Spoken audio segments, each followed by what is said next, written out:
Ever since opening weekend, we've continued hunting throughout the weeks, and we've had a lot of deer encounters.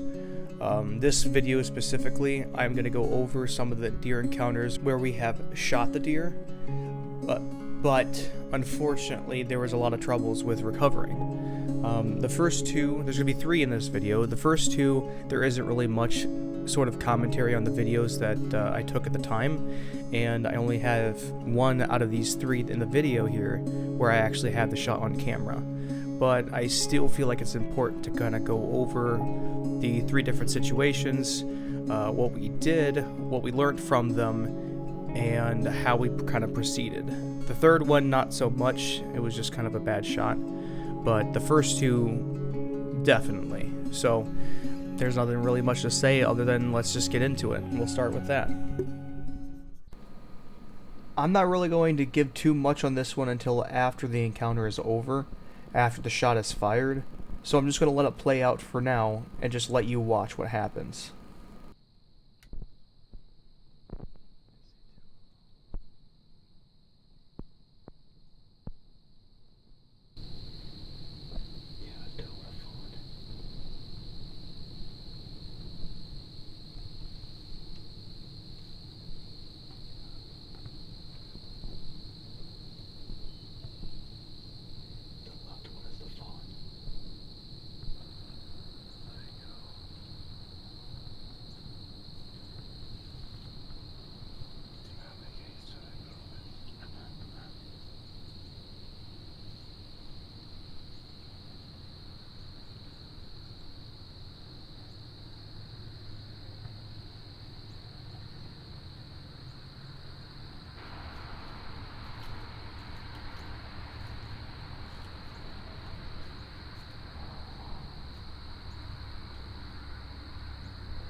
You might be able to tell immediately, but no, he didn't smoke her. He was a little bit more optimistic about his first impressions of that shot than I was. I immediately knew that it was not good. But I wanted to go over the video and show you exactly what we looked at when we encountered this shot. So as she came up, you can clearly see right here where the bolt of the crossbow enters into the shoulder of the deer. And as it's running away, right here, you can even see it clearer, the entry hole of the bolt. To make a very long story short, because of the angle that he shot at, where he hit the shoulder and how far back the shoulder was when it was walking in where he shot it, it threw us for a little bit of a loop. We had thought the shot was one lung, liver, and guts, but in reality, it was barely the back of the lung, liver, and guts. We ended up tracking it way too early, bumping it from a bed, and then having to go in after it a little bit later that day. Thankfully, we did find it, although in a very unlikely place, the crick, but it was recoverable and harvestable. The lesson that my little brother learned from this is patience, wait till the deer gives a clear shot, and if you are going to make a risky shot like that, try to aim for the vitals and not just the shoulder. This next one is an encounter that I had with a doe that I had shot. The only footage I have of this encounter is well before the actual shot. And unfortunately there was no footage after either because I was busy looking for the deer. Before shooting light was over, I saw two doe that looked like they were about to come in, but they ended up turning around and walking off, or so I thought. What they actually did was made a big loop around in the field and came back up to the bait pile in front of me just before shooting light ended. At that time I had turned off the cameras because they couldn't see anything, so the shot was off camera. Right after I shot, I wasn't sure if I hit exactly where I was aiming or if I hit a little bit back. It was getting pretty dark and all I really saw was the illuminated knock of the arrow bouncing up and down as she ran away. Because I wasn't sure of the shot, I backed out, called my father for help, and had him come out and assist in tracking the doe. However, we didn't find any blood. In fact, the only thing we did find was the illuminated end of the arrow. And I'm not talking about the arrow itself, I'm talking about the illuminated knock. Fell out of the arrow and that is all we found.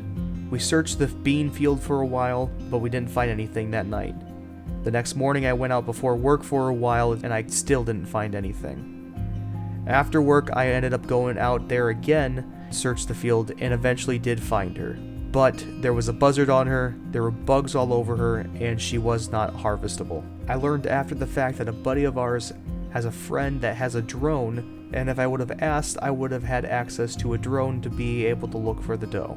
In a field of beans that's easily over 100 acres, a drone makes a world of difference and could have found the deer in minutes, compared to me finding it after hours of searching on foot. The lesson that I learned after this encounter was that I need to reach out to more than just direct family. Even if the person that I reach out to isn't necessarily a friend, I could have still reached out to someone who had a drone and hired someone to be able to look for the deer. If I would have done that, it would have saved me a massive amount of time, as well as made it possible to harvest the animal. Oh, okay. So update is older brother called me. He went out hunting this morning. I slept in. And he had shot a deer a little after shooting light was in, a little after shooting light started, and he says it was a good shot.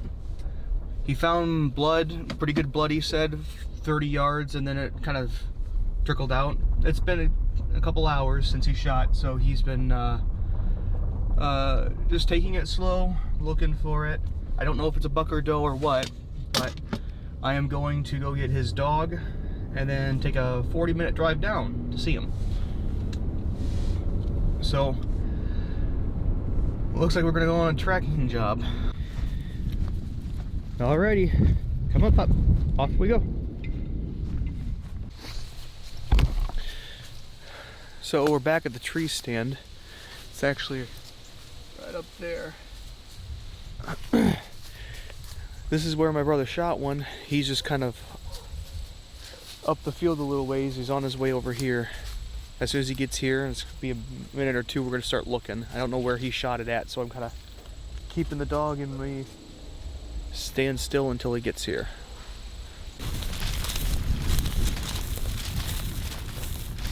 Yep. See, there's good blood.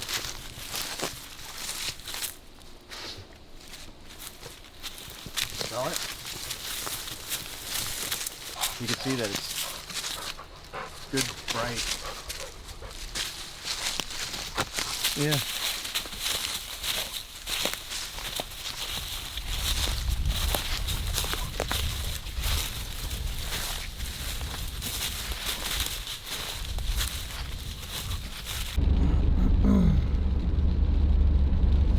So, a little bit of an update. We could not find the doe. From what he had told me, how she acted after he hit her, she jumped back a little bit and then just kind of slowly walked off.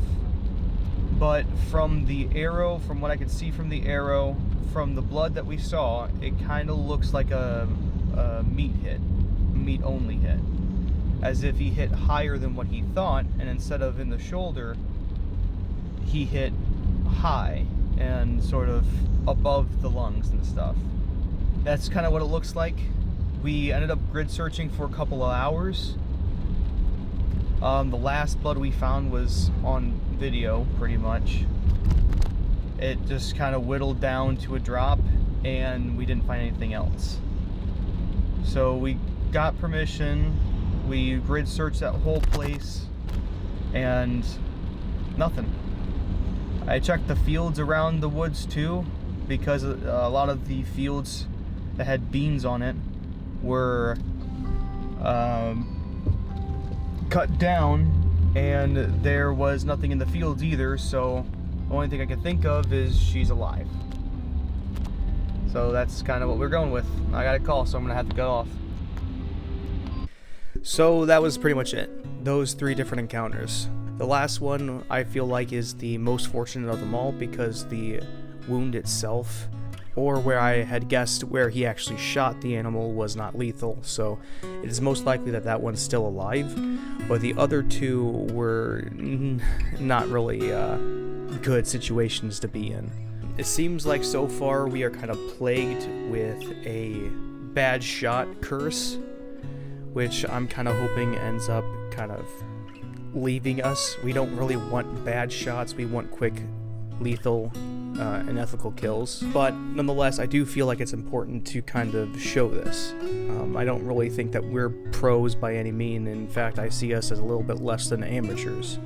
We're learning, we're still learning, and we're trying to get better and better as we go. And I feel like sharing this sort of learning experience is better than keeping it hidden, because not many people actually show them, show their failures. So, but that's pretty much it. So hopefully the next video I have out is a little bit more hopeful, and a little bit better than situation than what we had in this one. So we'll see ya.